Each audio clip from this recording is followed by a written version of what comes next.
dahil hindi ko inaasahan na masasabi ko ang pangalan niya. Umalis ka na lang dito. Salamat na lang sa tulong mo, ngunit hindi mo naman kailangang manatili dito para bantayan ako. You are my responsibility after all. Aalis lang ako pag nakalabas ka na. Matapos niyang sabihin yon, tumayo na siya at nagtungo sa mesa. Buong akala ko aalis na ito, ngunit kumuha lamang siya ng tubig at nagsalin sa baso. I sighed heavily before shaking my head for disbelief. Winnie's POV. Anong pinag-uusapan ninyo ni Reese? Nakasimangot si Grace nang itanong ko yon. Base sa kanyang reaksyon, mukhang hindi naging maganda ang kanilang pag-uusap ukol sa nangyari kagabi. Wala yon. Sa akin na lang. Ayoko na lang alalahanin na iinis na ako eh. Nangunot ang noo ko. May naging kasunduan ba kayo? Oo, meron, pero wag mo na lang alamin. Sigurado maiinis ka lang din. Bumuntong hininga ako dahil sa sinabi niyang iyon. Wala akong ideya kung tungkol sana na pag-usapan nila, ngunit hindi niya iyon nais ipaalam. Gusto ko man magtanong ngunit baka pribado na iyon at tiyak niyang di na ako sasagutin. Nasaan na nga pala yung ex mo?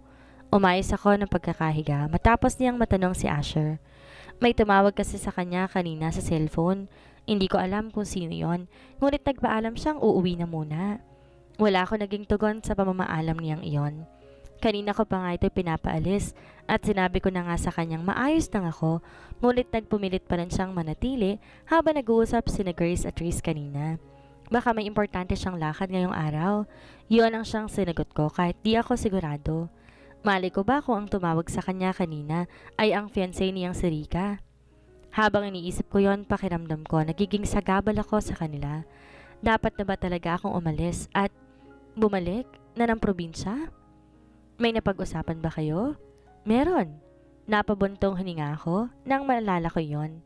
Siguro nga hindi na ako nais makita dahil sa tuwing nagkakaharap kami naalala lang niya ang ginagawa ko. Siguro masyado lang makapal ang aking mukha.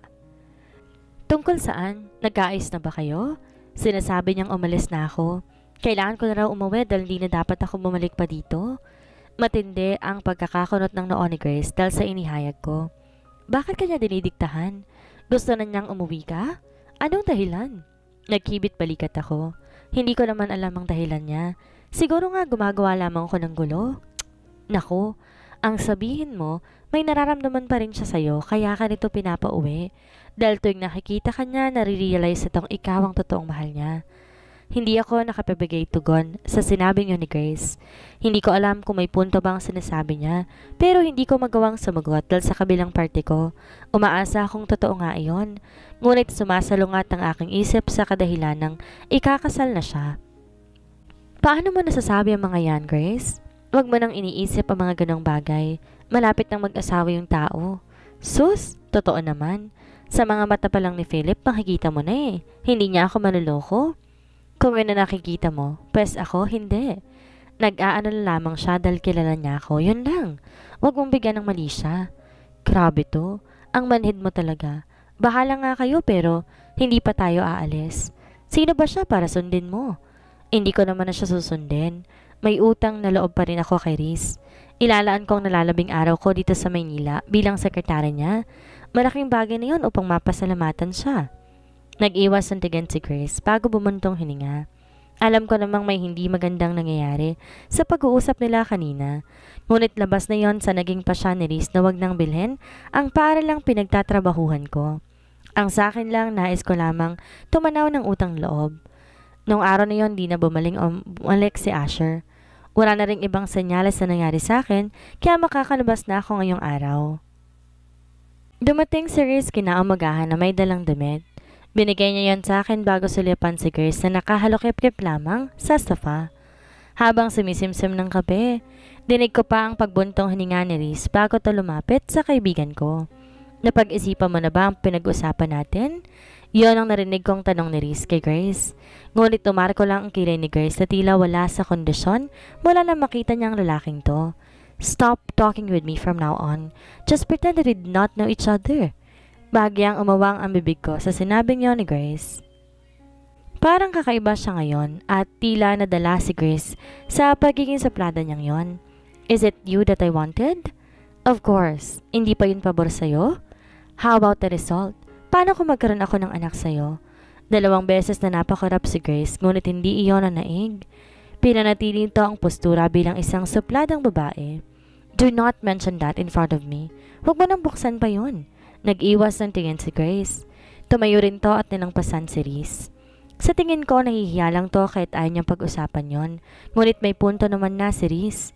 Paano nga kung may mabuo sa sinapupunan niya? Bumuntong hininga si Reese bago bumaling sa akin. Lumapit din to na tila ba hindi nawawala sa isip niya ang nangyari. Tatawagan ko lang saglit ang nurse para maalis na yung swero mo. Narito ang mga pamalit mo. Hindi ko lang alam kung magugustuhan mo. Tumango na lamang ako sa sinabi niya. Nakapajama pa kasi ako at simpleng t-shirt. Wala akong ideya kung anong damit ba itong dinala niya ngayong araw. Gaya ng sinabi nito, lumabas nga siya para tumawag ng nurse. Naiwan ako mag-isa sa kwarto ng ilang minuto bago muling bumukas ang pinto. Buong akala ko, bumalik na si Reese. Ngunit nagulat ako na makita kong si Asher ang iniluwa ng pinto. Discharge ka na ba ngayon? Hindi ako nakasagot agad matapos niyang makalapit sa akin. Pagkapasok nito ay siya namang pagdating ng nurse kasama ni Reese.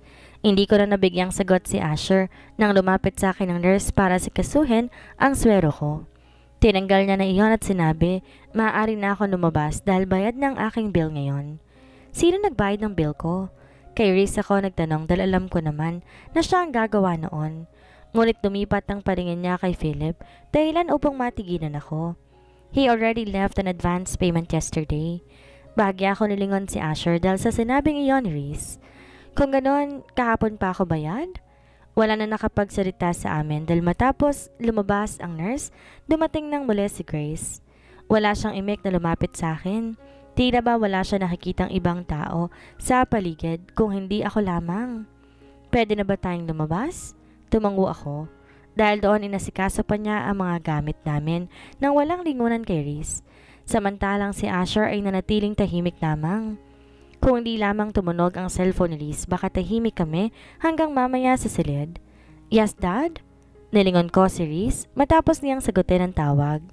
Napabuntong hininga siya bago kagatin ng labi. Okay, papunta na ako? Binabanan niya ang tawag matapos itong sabihin iyon. Sumalip siya sa akin bago lumapit upang magpaalam. May emergency lang, kailangan ko ng mauna. Bibisitahin na lang kita sa apartment ninyo. Mabilis tumango ako at di na nakapagtanong pa kung anong nangyari dahil tumalikod na siya. Dinig ko pa ang pagsinghal ni Grace habang inilalagay sa mga bag at plastic ang mga nagamit namin. Anong purpose ng pagpunta niya dito? Ani ang asik bago humarap sa akin. Dinalhan niya ako na maisusuot. Hindi mo pa kasi ako pinagdala ng gamit kahapon eh. Hays, oo nga pala. Nakalimutan ko kasi dahil marami akong iniisip. Dumagdag pa ang lalaking yon. Di ako sumagot sa hirit niya. Alam ko naman mainit ang ulo niya kay Reese, kaya hindi ko nadaragdagan pa. Sa ngayon, para bang may ideya na ako kung anong pinag-uusapan nila kahapon. At ikaw, bakit ka pala nandito ulit? Nais ko sanang bigwasan si Grace dahil sa tanong niyang iyon kay Asher. Ngunit nakalayo na to sa akin at tumarap na siya ngayon kay Asher. I just want to check on her. Check her? Para saan? Maayos naman ang kaibigan ko eh. Baka hindi ka aware na bawal yung ginagawa mo. Grace? Nilingon niya ako matapos ko siyang awatin. Ngunit, ngumuwi lang siya sa bailing. Itong ex mo parang ano? Naiiling siya bago tinalikuran si Asher. Nagtataka rin tuloy tong kaharap ko dahil sa sinabi niyang katagang iyon. Para bang iniisip ngayon ni Asher kung paano nalaman ni Grace na ex ko siya. Ang daldal kasi. Alam niya? Nagulat ako dahil bigla ng pagsasalita ni Asher sa tabi ko. Nakahakbang na pala siya kaya't medyo nalalapit na to sa akin. Ngunit tinatanong ba niya ang alam ni Grace? Importante pa ba yun sa'yo? Nangunot ang noon niya sa tanong ko. Ano ba ngayon kung alam nga ni Grace? Pagbabawaran niya ba ako? Magagalit ba siya dahil nasabi kong ex ko siya? Nandito lang ako para tulungan kang magbiyahe. Ako ang nagdala sa'yo dito. Responsibilidad pa rin kita.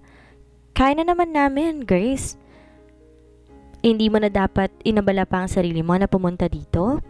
Alam ko, ayoko lang na may masabi ang mga magulang mo sa akin. Oras na malaman nila to. Hindi malayong malaman nila yon dahil may madaldal kang kaibigan. Dahil sa sinabi niyang iyon, nilingon siya ni Grace na may namimilog na mata. Sinasabi mo bang sasabihin ko sa mga magulang ni Winnie ang nangyari? Hindi ba? Kumibot ang labi ni Grace habang lumalaki ang butas ng ilong. Hindi. Bakit ko yun gagawin? Alam ko namang ayaw ipaalam ni Winnie ang nangyari dahil hindi niya nais mag-alala ang mga magulang niya. Grace! Nilingon niya ako. Nakabusangot ang mukha nito dahil ang bilis uminit ng ulo. Ano? Ipagtatanggol mo na naman itong ex mong feeling sawi? Bahala nga kayo. Tumalikod sang muli at nagpatuloy na sa ginagawa. Dahil wala ding nagtangkang magsalita pa, umupo na ako sa kama upang abutin ang paper bag. Hindi ko naman inaasang tutulungan ako ni Asher kaya halos mapasong braso ko nang hinawakan niya iyon. Hindi ka ba nahihilo? Natigilan ako sa itinanong niyang iyon. Maging ang pagyuko niya sa akin parang kinahina ng sistema ko dahil ang lapit-lapit niya. Hindi naman, kaya ko. Tumayo ako habang hawak niya ako. Kaya ko naman talaga. Hindi naman ako nahihilo at natitiyak kong wala namang masamang epekto ang pagkakauntog ko ng gabing iyon. Ayos nang ako. Bitawan mo ako dahil sa sinabi kong yon.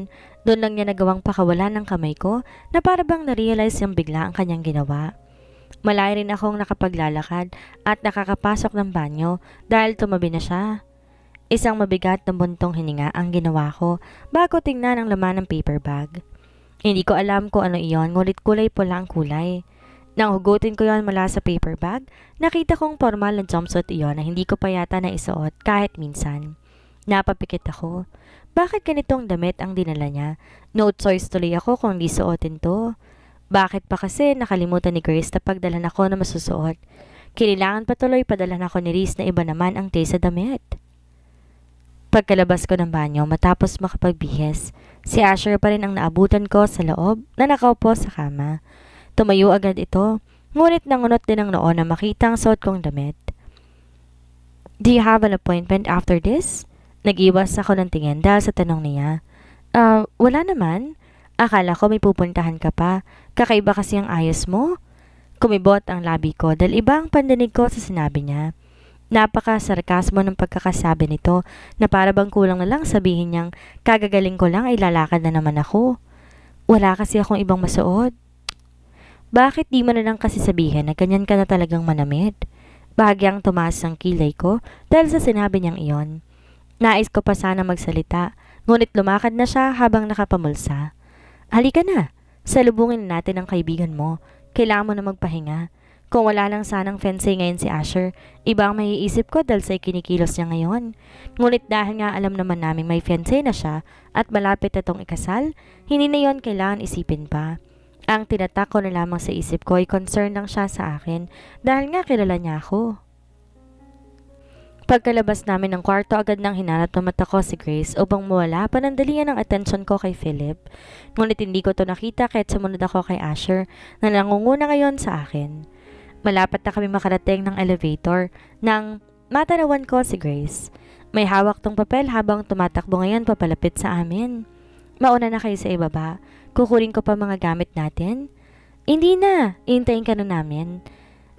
May pipirmahan pa ako dun sa kabilang nurse station Mauna na kayo. Doon na lang ako sa kotse maghintay.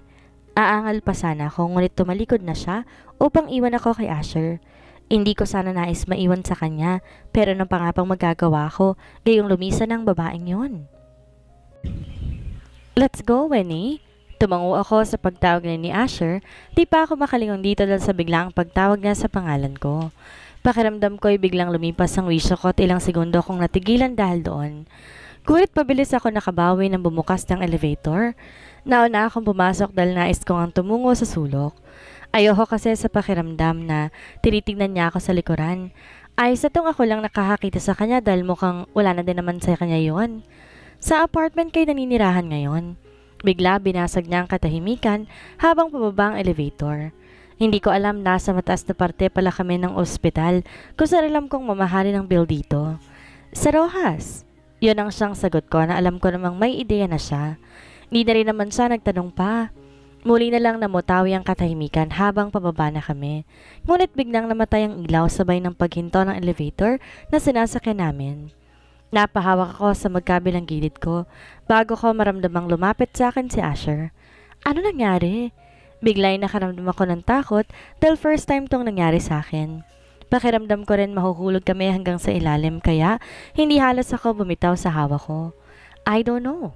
Nakita kong lumili nga siya sa paligid kahit medyo madilim. Nakita ko ring lumapit to sa gilid kung saan may pinipindot to doon. Dahil walang ilaw at mukhang nawala ng kuryente, wala na ako halos makitang liwanag at parabang napakahirap huminga. Idagdag mo pang sobra akong kinakabahan, kaya't parabang nagpapanik ako. Hey, are you okay? Don't worry, inaayos na niya na to. Hindi ako sumagot sa sinabi nga ni Asher dahil kinakalma kong aking sarili. Dahil sa sobrang init at dilim, lalo lang sumisikip ang paghinga ko. Pakiramdam ko na kukulangan ako sa hangin, dahilan para hawakan kong aking dibdib. Nahihirapan ka bang huminga? Inawakan ni Asher ang magkabilang balikat ko.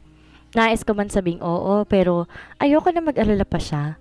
Minabuti ko na lang manahimik pero hindi yun kinakaya ng katawan ko, dahilan para maupo na ako. Alam ko na sa parang yon, mas lalo lang mag-iisip si Asher. Lumuhod din to at pilit akong tinatanong, ngunit wala akong mabigkas. Damn, Winnie, why don't you answer me? Nahihirapan akong huminga? Yon ang naisagot ko matapos kong humugot ng hangin. Ngunit dahil walang kahit anong hangin dito na magpapakalma sa akin, mas lalo ko nahihirapan. Just relax, okay? Huwag ka masyadong matakot. Inawakan niyang pisngi ko upang tingnan kung ayos lang ba ako. Nagawa naman niyang iangat yon dahilan para magtama ang mga mata. Nahihirapan ka pa rin bang huminga? Di ako nakasagot dahil sa naramdaman kong pag-aalala niya. Tumigil din ang titig ko sa kanyang mukha na siyang naging dahilan upang matigilan din to. Sa sobrang katahimikan maski ang kanyang pagdanok ay aking naririnig. Para ba ngayon lamang muli nang magtitigan kami ng malapitan. Medyo humupa ang kaba ko, ngunit ang buong sistema ko naman ang siyang nagkakagulo. Alam ko na apektuhan pa rin ako kay Asher, ngunit alam kong hindi na po pwede. Bawal at di ko na dapat na maramdaman pa to. Taksil na lang ang puso ko dahil hindi ito napapagod.